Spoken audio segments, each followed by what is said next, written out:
All right, hi friends. So today for 10-minute tutorials, I thought we could go over headstand.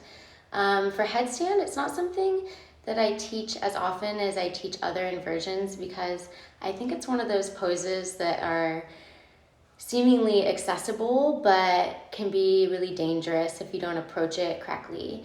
Oftentimes, it's one of those poses where you feel like you almost have it, so you just kick or add momentum to entering the shape. And you never really want to have momentum in the same equation as having weight on your head, especially if you have any pre-existing neck or spine injuries or anything that you know about. Headstand might not even be for you. So taking those things into consideration. Before we get into it, another important thing, and it might sound kind of silly, but is finding the crown of your head, because that's where we're going to be putting our weight in headstand. So what I do, if you are unsure, because I see so many times people put weight on their forehead, which is very dangerous. So if you just raise one hand and you take the heel of your hand and you smack your forehead, and then you drop your middle finger down, that's where you want to make contact with the ground. So the crown of your head. So we'll go over tripod headstand and traditional headstand, Shirsasana. Tripod, again, might not be for everyone because there is more weight bearing on the head. Before we get into headstand, a few things. A great prep posture is child's pose, because when you're coming into headstand, it's good to try to draw your knees in as close to your chest as possible. So just working on getting a little bit more deep into your child's pose, getting the hips further back towards the heels, is a really great prep stretch for a headstand. And then if you're looking for a core exercise, that's a really great way to strengthen the lower rectus abdominals and the hip flexors, is you can lie on your back. And I like to use a block, but you can also just put your hands on your thighs. And you'll just go ahead and bring your legs to a reverse tabletop. So you're on your back, knees are stacked over the hips, feet are in line with the knees. And you'll notice because of the S curve in your spine, it'll want to lift off the mat, so the low back will be arching a little. You'll place your block on the thighs, press your hands into the block, seal the low back down, so you're scooping the tailbone under, and you're drawing the abs down towards the mat.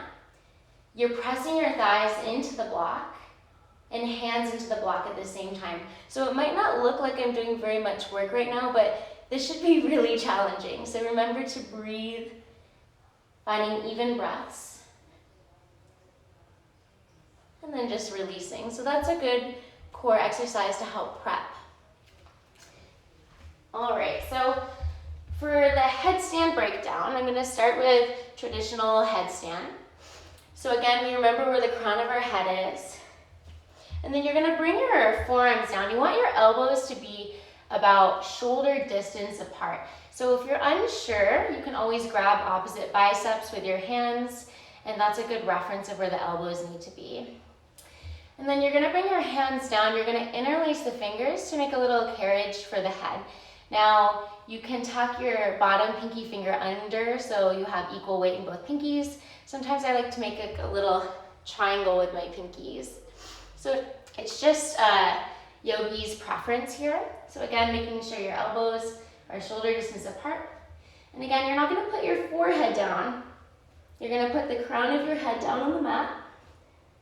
Now notice how my shoulders are slunking towards my ears.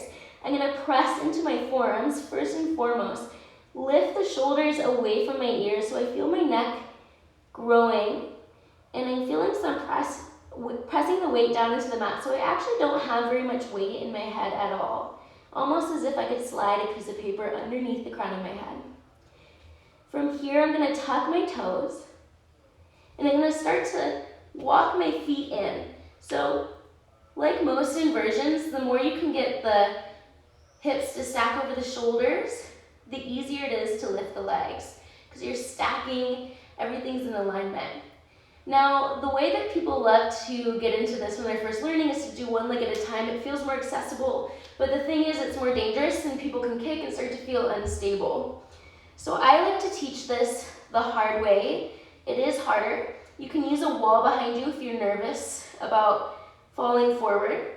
But what you'll do is you'll walk your feet in, and then you'll draw one knee into your chest as close as you can. And then maybe you'll just alternate sides. Finally, you'll lift both knees into the chest, making sort of an egg shape with your body. Notice my tailbone is still slightly tucked.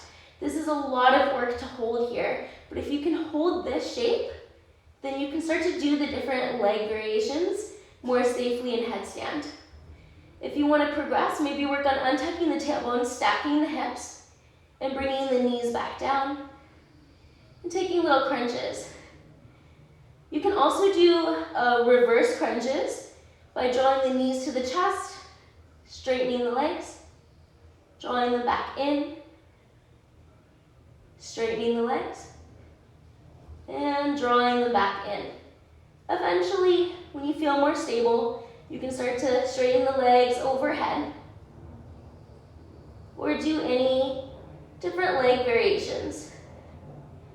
To come out, see if you can draw the knees into the chest the same way and land the feet. You can always pause to take child's pose. I like to flip my palms up just to get a nice stretch, so we're working the serratus muscle. And just take some deep breaths horizontally across the rib cage, opening up through the diaphragm, expanding into the upper, middle, and lower back. Good. So, if you're pretty comfortable in headstand and you want to start to strengthen your headstand practice and work on refining floating the legs up, so doing a headstand press, you can start to incorporate a block. And this is a cork block, it's heavier. A foam block is going to be a little bit easier. So just take note of that. If you don't have blocks at home, you can find, like a tissue box or something similar in size. What I'm going to do is I'm going to put it on the mat, on the skinny setting. I'm going to come back into my headstand. I'm going to squeeze the block between my feet, and I'm going to keep my feet parallel. My gaze is at one point on the mat. Then I'm going to try to lift the block up, squeezing the block between my feet, keeping my shoulders pressing away from my ears. And then I'm going to slowly start to lower back down, trying to go as slow as possible using the most control.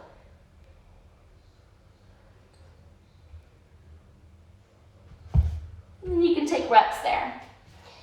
So I also have modifications that you can use multiple blocks for against the wall on my YouTube page as well, if you're looking into more modified ways of coming into that.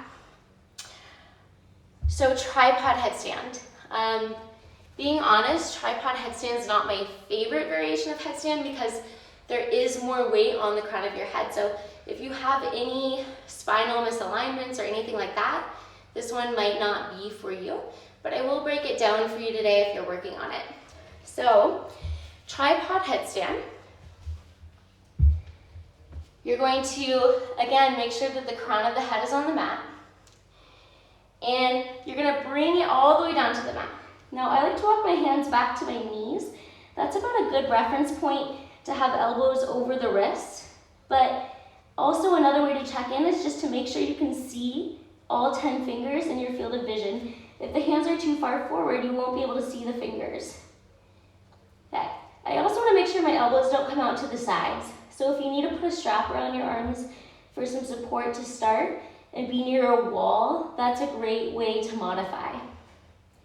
So I'm going to take this the same way. I'm going to take my shoulders out of my ears if they're slouching, press into the mat, tuck my toes, keep my gaze between my hands on the mat. And then I'm going to walk the feet in. Again, trying to get the hips as high over the shoulders as possible. Now you should have equal weight in the head and the two hands. So it's a triangle and the weight is evenly distributed.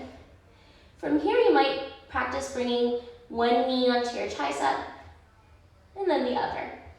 This might be a perfect stopping point, just working on lifting the shoulders out of the ears and hugging the knees as close to the chest as possible. If you want to take another exercise, you can bring knees to the center, back to the arms, center, back to the arms. And then you can start to eventually make your way up to lifting the hips and lifting the legs. The more comfortable you get with this, you can start to take different leg variations. But again, make sure you feel comfortable first. Just holding, especially with the knees into the chest, even though it seems harder. Finding a solid foundation there will help you to be more secure in all the other variations, because you don't want to risk injuring the neck. And this was also a great prep for coming back into crow if you're working on headstand to crow. So those are just sort of a breakdown of getting in and out of the postures. Again, if you're looking for more detailed modifications, such as placing blocks under the shoulders or practicing with blocks against a wall, I have that on my YouTube page or in my ebook, Blockasanas, so you can DM me with any questions that you might have. I think we're just at about 10 minutes. So again, DM me if you have any questions at all, and have a great day, everyone.